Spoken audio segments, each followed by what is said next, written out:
Students, Radhika institute of teacher training से मैं प्रवक्ता रीता दीक्षित अपने BEd 20 फर्स्ट सेमेस्टर के स्टूडेंट्स का इस ऑनलाइन क्लासेस में एक बार फिर से स्वागत करती हूं। और आज हम आपका पेपर फर्स्ट, जिसका नाम है perspective in psychology of teaching learning and development, का जो हमारा नेक्स्ट टॉपिक है उस पर उसका अध्ययन करेंगे।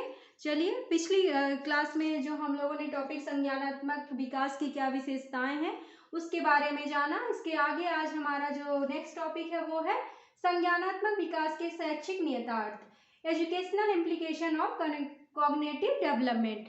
संज्ञानात्मक विकास के क्या शैक्षिक नियतार्थ हैं, यानी कि उसका क्या महत्व है हमारे शिक्षा में संज्ञानात्मक विकास का, वो उसके बारे में आज हमको अध्ययन करना है।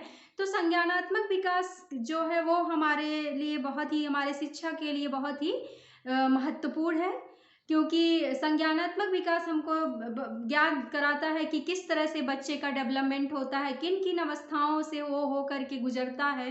और अगर हम सही तरीके से अपने शिक्षा को इम्प्लीमेशन करना चाहते हैं अपने एजुकेशन का बच्चों के लिए, तो हमें ये जानना ज़रूरी है कि संज्ञानात्मक विकास कि क्या क्या अवस्थाएं हैं, कैसे हमको किस लेवल के स्टूडेंट्स को किस तरह से हमको पढ़ाना है, कैसे उनको लर्न कराना है। तो हमें ऐसे टीचर्स की आवश्यकता होती है कि जो संज्ञानात्मक विकास के बारे में अच्छे से इन सब चीज़ों को जाने, और तब वो जा कर के उस जो हमारा बालक है, जो स्टूडेंट है, उसको बेहतर तरीके से शिक्षा प्रदान कर सकते हैं। तो संज्ञानात्मक विकास जो है वो हमारे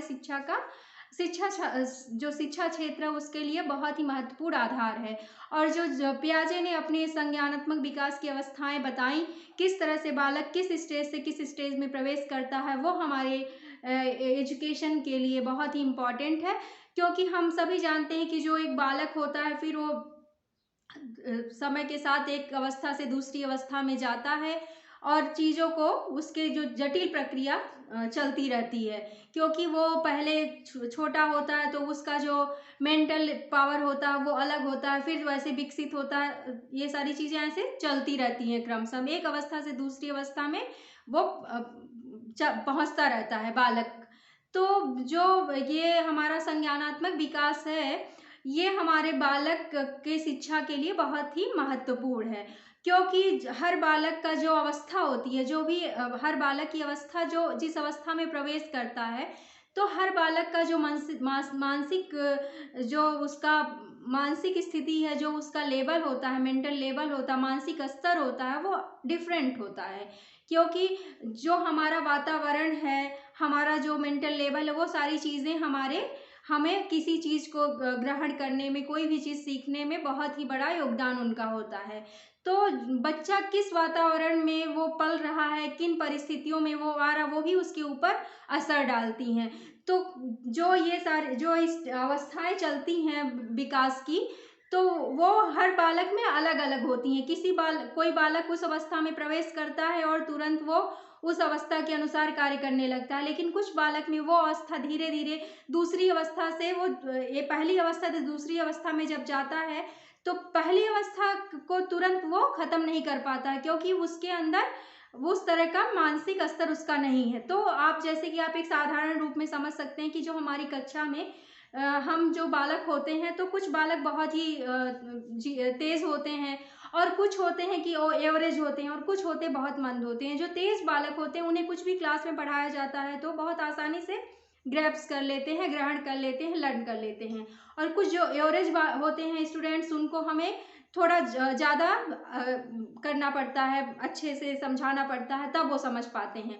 लेकिन जो हमारा मंद गति का जो स्लो स्टूडेंट होते हैं, जो कि बहुत कमज़ोर होते हैं, उनको हमें अलग अलग तरीके से, उनके लिए एक अलग तरीका हमें अपनाना पड़ता है, अप्लाई करना पड़ता है, और बहुत ही धीरे धीरे हमको उनको हर चीज़ को बताना पड़ता है, तब वो जा कर के उन चीज़ों को लर्न करते हैं। तो ऐसे ही ये जो अवस्था है, वो भी जो हमारा कमजोर बच्चा है, उसमें भी जैसे कि इस अवस्था में वो है, अगली अवस्था में प्रवेश कर चुका है, लेकिन वो उस अवस्था को अभी पूरी तरीके से खत्म नहीं कर पाया है।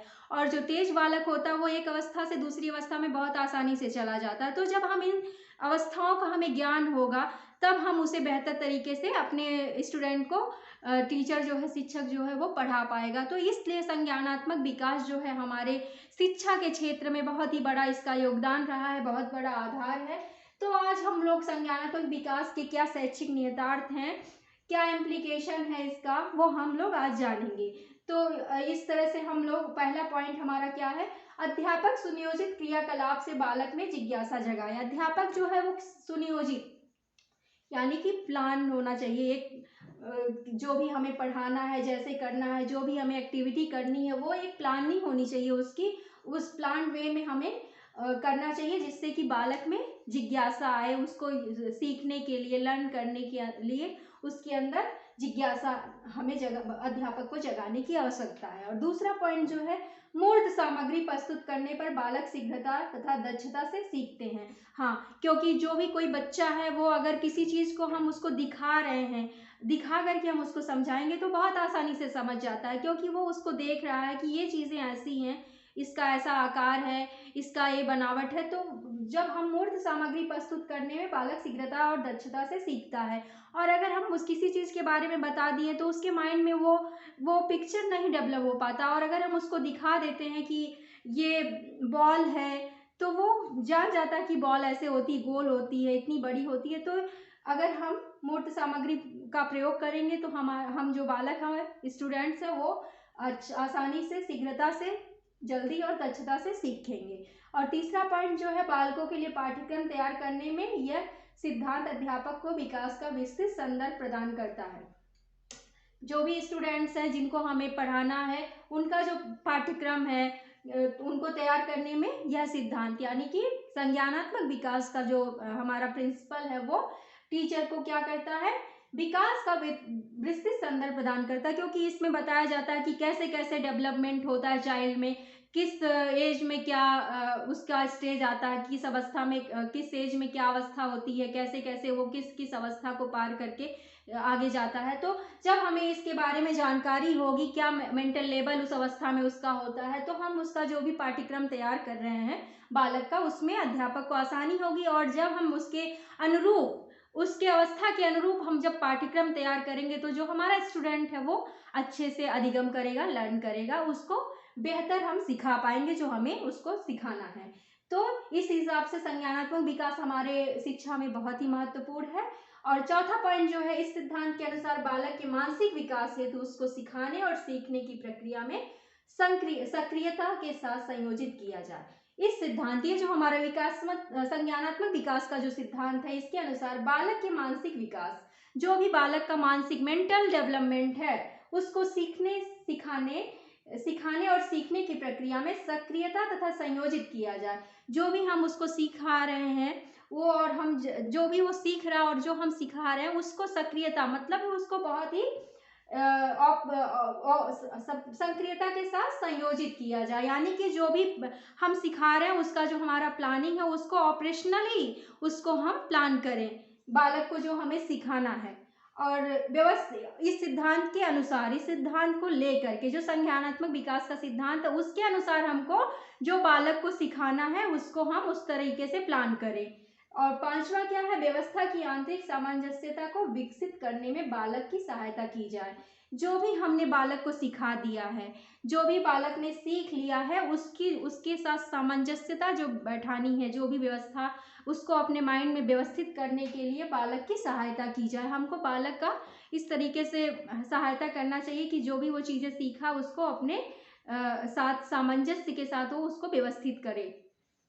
ये हो गया। और जो हमारा नेक्स्ट पॉइंट है, 6 पॉइंट, वो है सिखाने तथा सीखने की स्थिति उस बिंदु तक पहुंचाई जाए जहां बालक चीजों तथा विचारों से कुछ परिचित रहता है। यानी कि हम जो भी बच्चे को, बालक को सिखा रहे हैं, वो इस बिंदु मतलब ऐसा सिखाना चाहिए कि वो पहले से जहां भी, जैसे कि वो किसी चीज को जो भी हम सिखा रहे हैं, अगर वो पहले से उस चीज को जान रहा है, तो हमें उसकी उस जानकारी के साथ उस जानकारी को जोड़ना है, जिससे कि वो बेहतर तरीके से लर्न करेगा, अधिगम करेगा।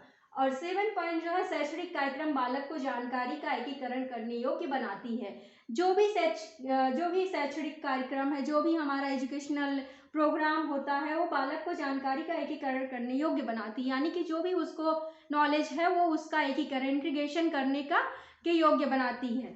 और जो लास्ट पॉइंट और है वो हमारा है, वास्तविक घटनाएं तथा मूर्त वस्तुएं सीखने में महत्वपूर्ण भूमिका निभाती हैं।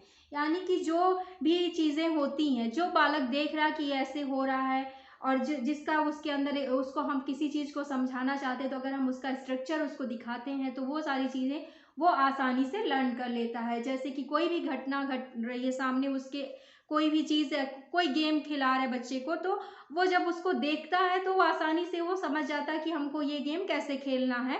और किसी भी वस्तु के बारे में अगर हमें उसे जानकारी देनी है तो हमें उस वस्तु का आकार उसके सामने रखना चाहिए, वो तब वो उसको बेहतर तरीके से समझ पाता है, उसके बारे में जान पाता है। तो आज हमने ये संज्ञानात्मक विकास के शैक्षिक निहितार्थ क्या है, क्या उसका एजुकेशनल इम्प्लीकेशन है, ये इसके बारे में पढ़ा। और जो अगला हमारा क्लास होगा उसमें हम एक नए टॉपिक के साथ फिर आपके सामने होंगे। लेकिन इसको अपने इस बातों को ख़त्म करने से पहले मैं आपसे ये कहना चाहती हूँ कि अगर आपको मेरा वीडियो प्लीज़ अच्छा लगा हो तो इसे ज़रूर लाइक करें, शेयर करें और हमारे इस चैनल को सब्सक्राइब करना बिल्कुल ना भूलें। और मिलते हैं फिर एक नए वीडियो के साथ, तब तक के लिए धन्यवाद।